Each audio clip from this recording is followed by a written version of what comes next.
I work at the Lone Star Diner, off the road from Carson City to Reno. Diner name has of course been changed for obvious reasons, more on that later. Why do I work at the Lone Star Diner, off the road from Carson City to Reno? Well, because, kind stranger, my life plans didn't work out. Generally, if you're caught working at a diner past college, specifically one in the middle of nowhere, it might mean that things aren't going so hot. But still, why this diner? Why Lone Star specifically? I'm aware you probably aren't actually asking these questions, but I nonetheless believe they deserve a response. Of all the diners in the world, what makes Lone Star so special is the pay. The pay is fucking great. There are maybe 10 other diners within a 30-minute drive from where I live. Most of them average out to a little over minimum wage. Meanwhile, Lone Star is whipping up a mean $50 per hour. And that hourly rate is due to one single, solitary reason, no matter what anyone tells you. Because of him. My first day on the job was fine, more or less. I'd worked customer service before, so I felt like I could run with the strange surprises that came unique to diners. I was able to adapt to the inconsistency of the rules pretty quickly. Unwritten rules like some areas in the restaurant need to be spotless at all times, others, boss lady couldn't give less of a shit about. Serve customers quickly. But not too quickly, asshole. Customers here don't actually like it when you show up too fast. Give them some time to feel the floor under their boots, to miserably stare ahead and mourn what could have been. You know, diner stuff. They're here because they want to be alone. Pardon the contradiction. Of course, vaguely defined, whispered only by ghost rules extended to the cooks as well. If you were, somehow, secretly, celebrity chef Marco Pierre White in the flesh, your mandate was to keep your damn prowess to yourself. Your job is to make the classics as decently as possible. Not bad, but not amazing. Just poor enough to be really good, that's what the customers are here for. As the weeks unfolded, I rose, or I suppose, crouched to the occasion quite well. You want intentional, pinpoint precision mediocrity? You've come to the right person. Most of the patrons just wanted coffee and brunch, brought to them at medium speed, with a semi-predictable cadence of waiter or waitress check-ins afterwards. Done, and done. Not one for subtlety. One day I finally decided to ask my boss the question in the middle of a shift. I didn't want to ruin a good thing by doubting it, but fuck me if I wasn't a little curious. Not a full look at the gift horse's mouth, more of a skeptical side-eye. Why $50 per hour? She didn't even look up from her task at the register, methodically counting out bills. Said it on your first day, you gotta be good at following the rules. And when it's an important rule, you better be damn well perfect. High expectations here. I made a face. Right. High expectations.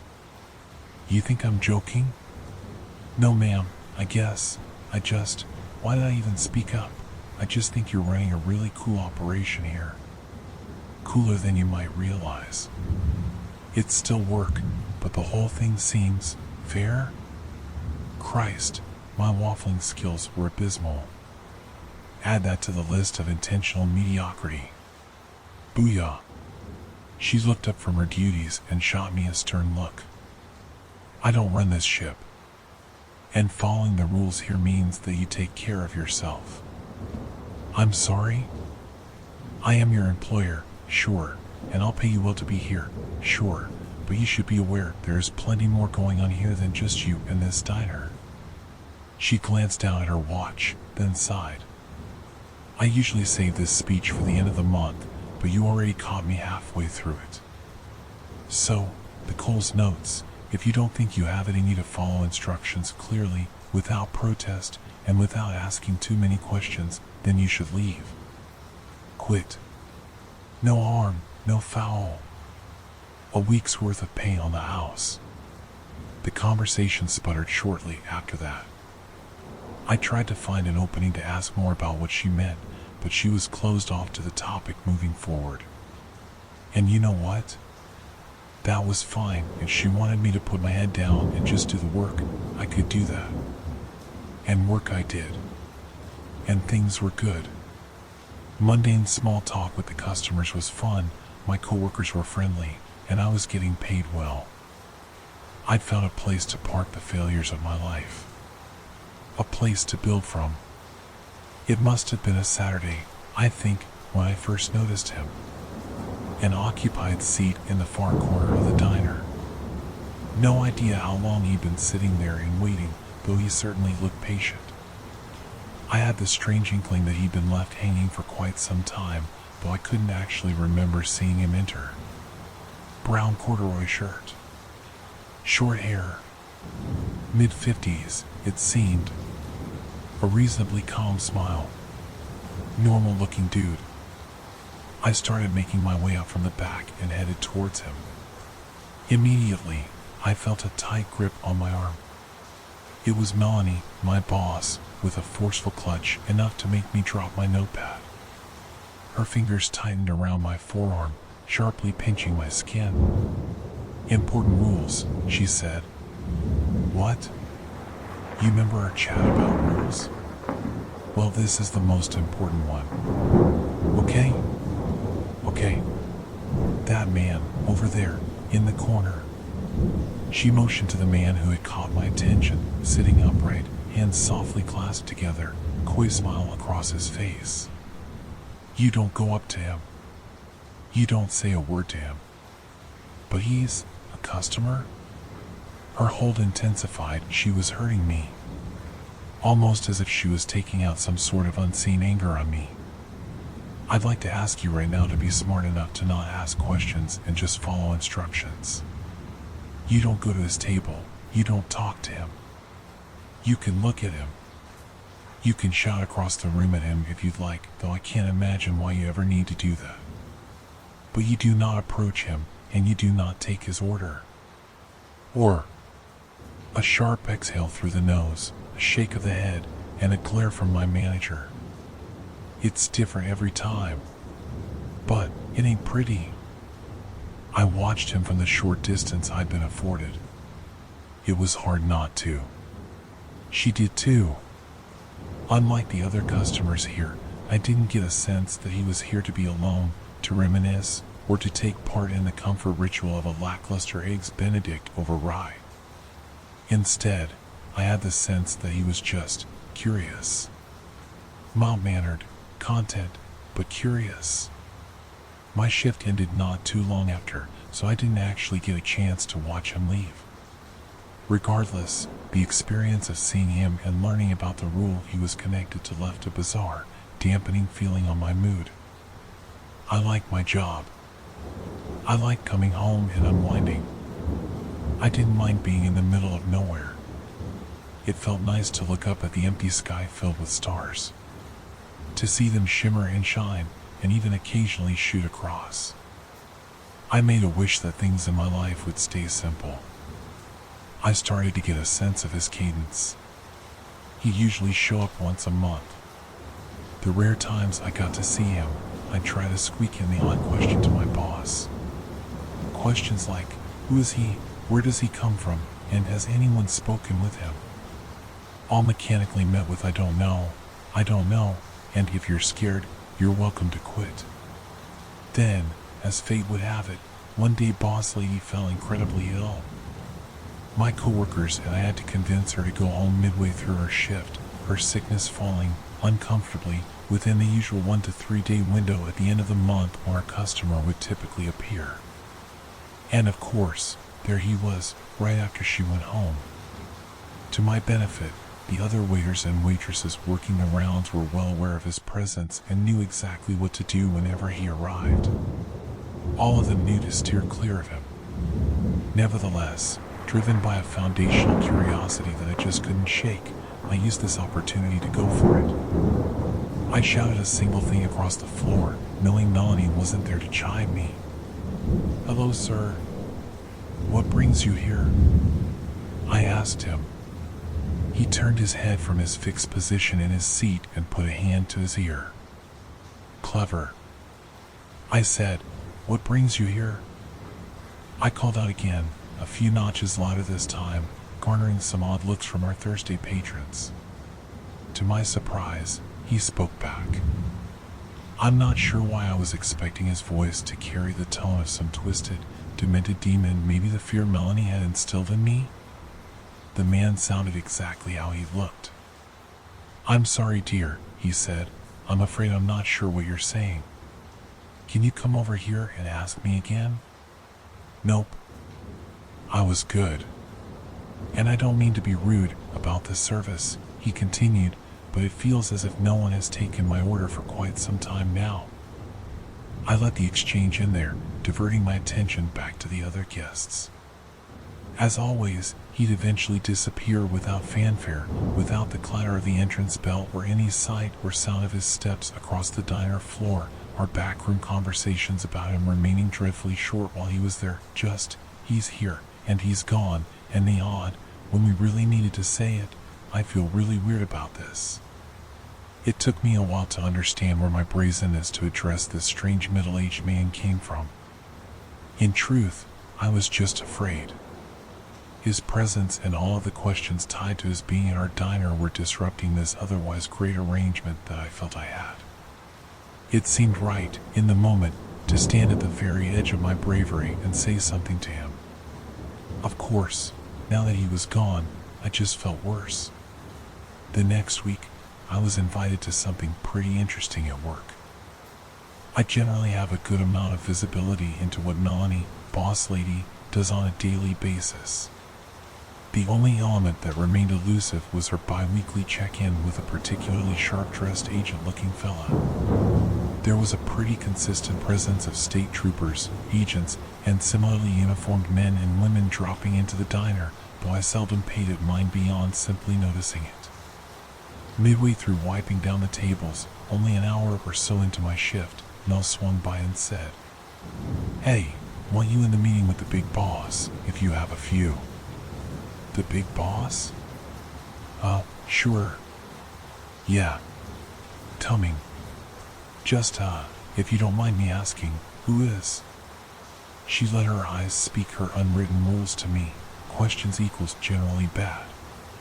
"Thank you for the reminder, ma'am." We maneuvered to a back room and sat at a table.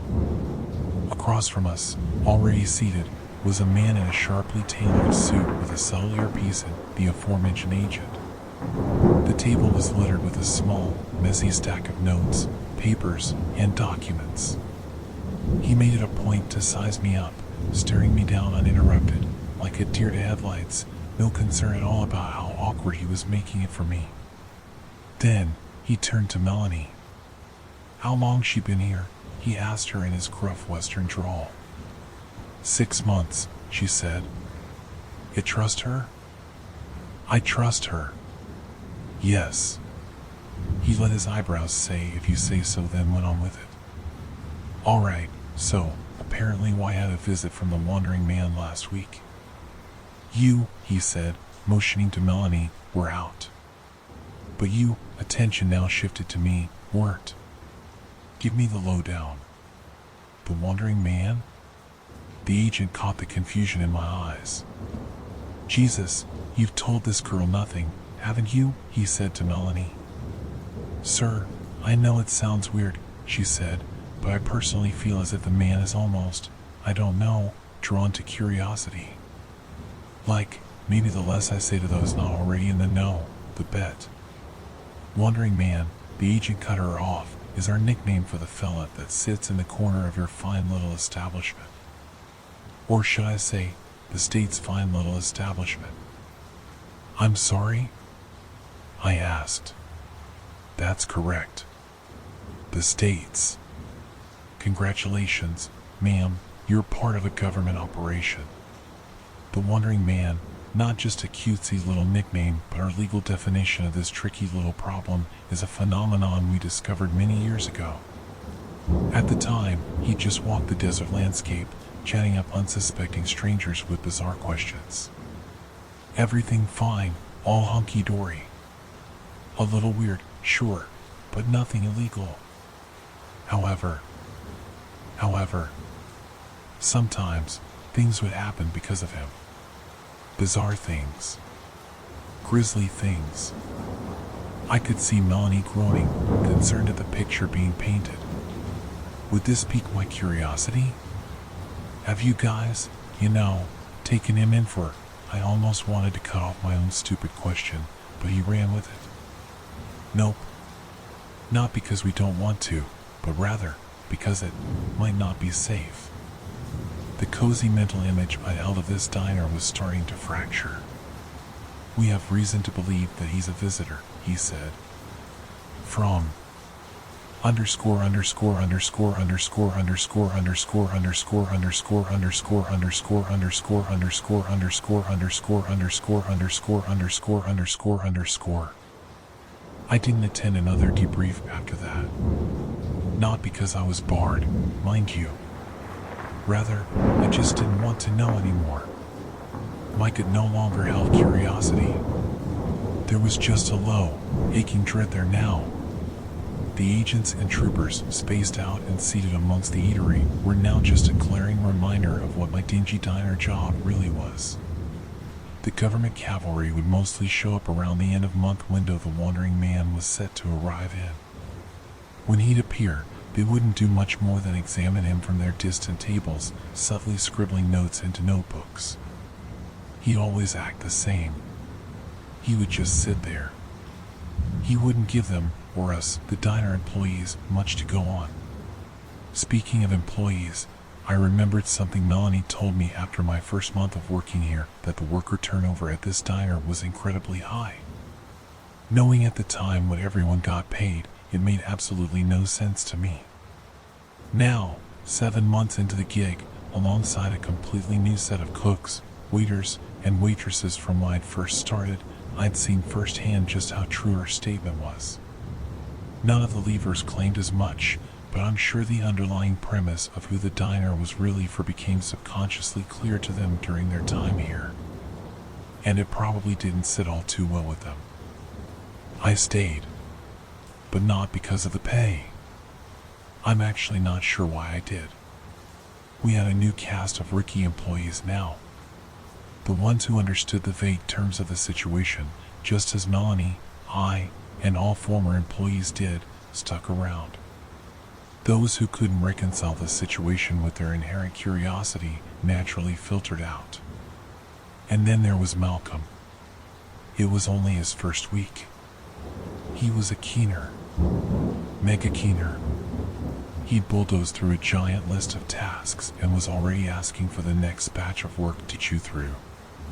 Anything he could get ahead of, anything he could step in for, anything he could learn, he was on it. He wanted to be as helpful as humanly possible. I think the salary of the role, for a guy his young age, was just too alluring for him. For our part, Melanie and I try our best to get him to pace himself. We were both giving the spiel now. By this point, we'd more or less perfected it. There are things about this diner that are strange. Rules you will have to follow and not think about. Rules that are concrete, immutable, and non-negotiable, like gravity. He nodded. At that moment, I really believed he was internalizing my words. And if that doesn't work for you, and if you don't think you can take care of yourself, then you shouldn't work here, I continued. There was always a visceral feeling in my stomach whenever I saw the wandering man in the corner during the same week that we were onboarding new staff. I'm sure Melanie felt it too. On those days, Mel and I would both work the till, and if we saw anyone coming up from the back, we'd stop them. With a simple grab of the arm. Malcolm stepped out, and I did just that, a rough grasp of his forearm, just like Melanie had done to me when I first started. He recoiled in surprise. Remember that little chat about rules we just had? I said. He nodded meekly, as if he was already in trouble. I pointed to the man seated at the far table in the brown corduroy shirt, staring straight ahead, with what I believed at the time no real reason to be here, and I said, "You will not, under any conditions, serve that man. Don't go up to him, don't talk to him. Pretend he doesn't exist." Malcolm lifted the garbage bag he was holding in his left hand. In my nervousness, I hadn't actually clocked what he was stepping out for. "Just doing garbage duty, ma'am," he said. "But, understood." And then he left out the front door with his usual swagger. The dumpster wasn't as close as we would have liked, so I appreciated his willingness to take on this duty so soon into his employment. I turned back to observe the wandering man. We had a crowd of agents in attendance that day, scattered about the restaurant. The man wasn't one to speak up often. Today was an interesting exception. "Officers," he said, "if you have any questions, feel free to join me at the table to ask them." The agents around the room reacted mainly with snickers. "Seriously, if you come sit with me, I'll be happy to spill it all." Truly. Even more laughs. But no one bit. And yet he continued, pointedly, "I know you're curious. I know you take notes. I know you talk about me. I know you built this establishment for me.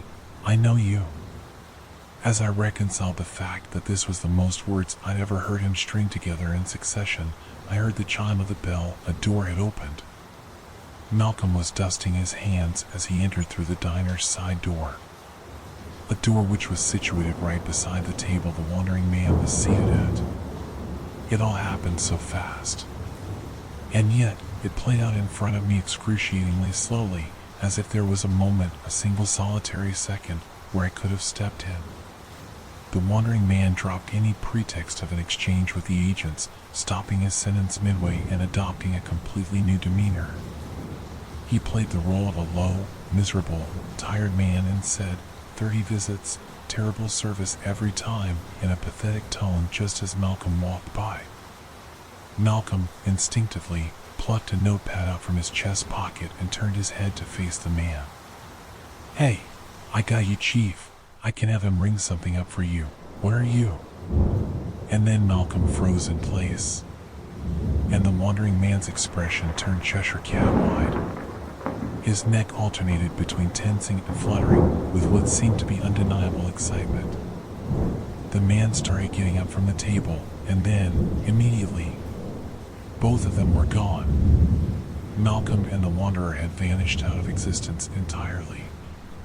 The insanity of the moment was interrupted by the coded language I heard blare over a megaphone, nonsensical agent speak that has been seared into my memory forever. Alert level black. Wandering target has compromised a civilian. I repeat, civilian has been compromised. And that was that. Melanie quit in the days after. She wasn't mad at me. She told me she always knew she'd leave after the 10th disappearance. Why that specific milestone was required, I have no clue. All I could do from that point was continue to work. On my commutes home, or during lunch breaks, I would look up at the stars and put out the wish that Malcolm be brought back home. Back from wherever he'd been taken. The debrief with the agents brought me no solace. The exchange with them was simple and short. Where was he taken to? Answered with "He's gone now." With a perpetual dagger in my soul now, I had only the smallest of silver linings, if you can even call it that. A lesson. The lesson that I needed to be even more watchful. Even more diligent. And on days when the wandering man was visiting the only server at the diner. No exceptions. I knew the agents weren't happy about that. None of them said it to me explicitly, but I could tell that they would learn something new about him every time he whisked someone away after a mistake was made. It was a weird, Darwinian setup they had created.